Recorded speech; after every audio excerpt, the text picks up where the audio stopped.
Ministre. La parole est à Madame Huguette Bello. Merci, Monsieur le Président. Monsieur le Premier ministre, au nom du groupe GDR et dans la perspective du débat qui aura lieu demain, je vous remercie de transmettre à la représentation nationale le document de sortie de crise qui sera soumis à notre vote.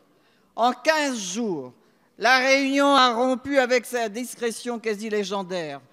Initié par les Gilets jaunes, ce mouvement d'expression inédit s'est propagé à l'ensemble de la société.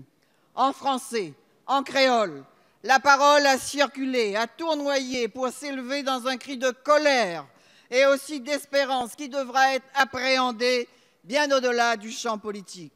Mais le pouvoir d'achat qui a déclenché ce mouvement relève bien, lui, du politique, s'inscrivant dans une compétence que lui confère la loi. Le président du Conseil régional de la Réunion est revenu sur sa décision d'augmenter les taxes sur les carburants.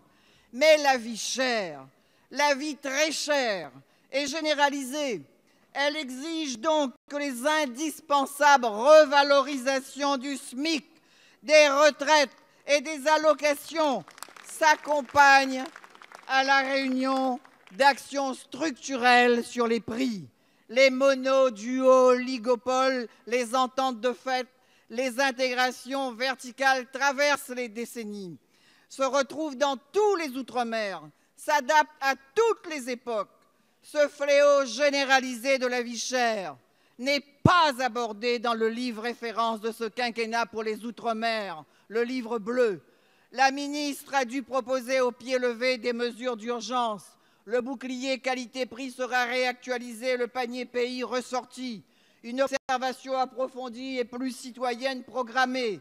Il faudra évidemment aller plus loin pour s'intéresser aussi aux marges excessives, à ces bénéfices qu'on appelle indus. Il est temps d'envisager la taxation des surprofits engrangés dans les outre-mer. Ils ne doivent plus être considérés comme une prouesse économique, mais bien comme un abus social. Et soyez persuadés que cette taxe-là sera accueillie car elle sera bénéfique pour le plus grand nombre. Je vous remercie. Merci, chers collègues. La parole est à Madame Annick Girardin, ministre des Outre-mer.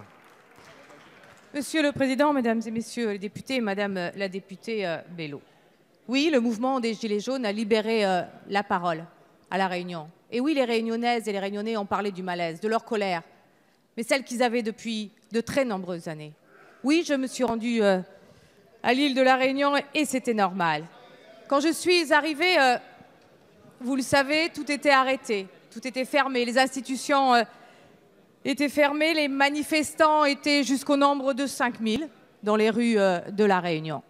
Alors pendant 4 jours, je les ai écoutés, j'ai dialogué avec tous ceux que j'ai pu rencontrer, Réunionnaises, Réunionnais, syndicats, élus, entreprises, pour apporter une vraie réponse au territoire, pour rappeler effectivement ce qu'il y a dans le livre bleu, parce que depuis 18 mois, je ne me tourne pas les pouces. Et les territoires d'outre-mer et leurs difficultés, je les connais depuis très longtemps. Alors une partie des réponses était là, mais c'est vrai, et vous avez raison, il manquait une partie sur le coût de la vie dans les territoires d'outre-mer, et notamment à La Réunion, où on a de 10 à 40% de prix plus élevés qu'en métropole. Alors il fallait s'attaquer à toutes ces questions. Je l'ai fait avec beaucoup d'humilité. Je l'ai fait comme une femme de terrain et vous pouvez effectivement le dire que j'étais sur tous les fronts. Mais je voudrais aussi vous dire, Madame la députée, que je ne comprends pas qu'avec d'autres parlementaires, vous ayez refusé de venir me rencontrer.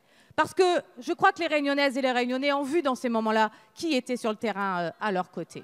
J'espère que vous allez, avec moi, avec tous ceux qui se sont mobilisés, le Conseil régional, le Conseil départemental, les élus, à apporter une réponse collective. Parce que la réponse, elle ne peut être que collective. Et vous le savez très bien. Alors, il faut répondre à toutes ces injustices. À toutes ces injustices. Justice des taxes, justice sur l'emploi, justice sur les recrutements, justice sur les monopoles. Oui, il faut beaucoup plus de justice dans ce territoire qui est le plus inégalitaire, dans ce territoire où on trouve le plus de personnes vivant en dessous du seuil de pauvreté, mais là aussi où on trouve de fortes richesses très mal réparties. Merci, Madame.